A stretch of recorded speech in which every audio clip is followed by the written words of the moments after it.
नमस्ते, आशीर्वाद तुमच्या चॅनलवर आपले सगळ्यांचे मी खूप खूप मनापासून स्वागत करते। आज मी कच्च्या केळ्यांची कापं फ्राय करणार आहे। मी इथे कच्ची केळी घेतली आहे, आपल्याला सोलून घ्यायचे।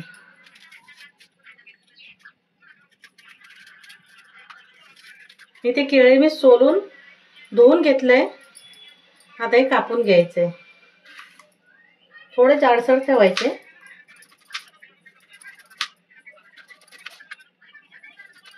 हे बघ, अशी मी कापं कापून घेतली आहेत। आता बाकी सर्व कापून घेते, सर्व करून घेते कापं। इथे मी कापं करून घेतली आहेत आणि हे जे काळा भाग आहे बियांचा तो काढून टाकते। तुम्हाला नसेल काढायचं, नाही काढला तरी चालेल, पण मी हा काढून घेते।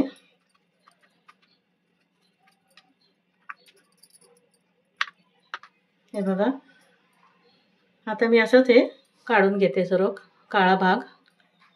इथे मी सर्व असं केळ्यांमधला जो काळा बियांचा भाग होता तो काढून घेतला।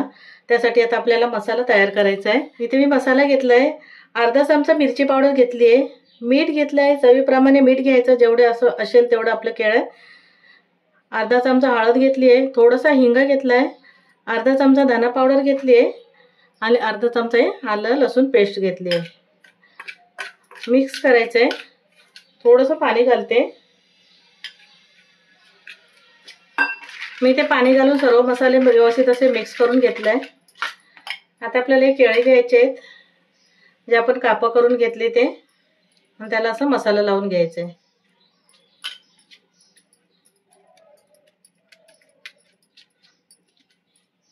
इथे मी आता सर्व केळ्यांना असा मसाला लावून घेते। मी ते सर्व केळ्यांना मसाला लावून घेतलाय। आता हे फ्राय करायला घेऊ कापं। आता फ्राय करायसाठी कापं फ्राय करायसाठी मी तांदळाचं पीठ घेतलंय, थोडीशी मिरची पावडर घेतली, हळद घेतली आणि थोडंसं मीठ घेतलंय। फक्त हे आपलं मीठ जास्त नाही घालायचंय, पहिलं पण घातलेलं आहे। आणि कापं असं लावून घ्यायचंय आणि तळायला घ्यायचंय।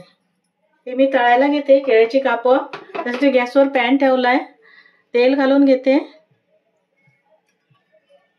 तेल गरम झालं, आता हे फ्राय करायला घ्याय। गॅस मध्यम ठेवायचा आहे। पहिले एका बाजूने शिजलं ना की नंतर आपल्याला परतून घ्यायचंय। इथे आता 2 ते 3 मिनिटं झाली, एका बाजूने शिजलं गेलंय। मी आता हे परतून घेते। मस्त एकदम कुरकुरीत ही कापं होतात आणि खायला पण छान वाटतात। परत थोडं तेल घालून घ्यायचं परतून घेतल्यावर।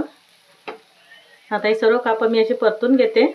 इथे आता मी दोन्ही बाजूने मस्त अशी कुरकुरीत कापं तळून घेतली आहेत। तुम्हाला जास्त कुरकुरीत पाहिजे ना तर पातळ करायची एकदम, आणि थोडी नरम पाहिजे असेल तर थोडीशी जाडसर ठेवायची। पटकन शिजतात ती, जास्त वेळही नाही लागत। आता ही कापं काढून घेते मी।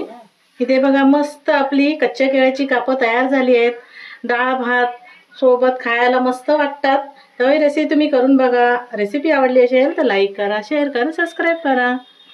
धन्यवाद।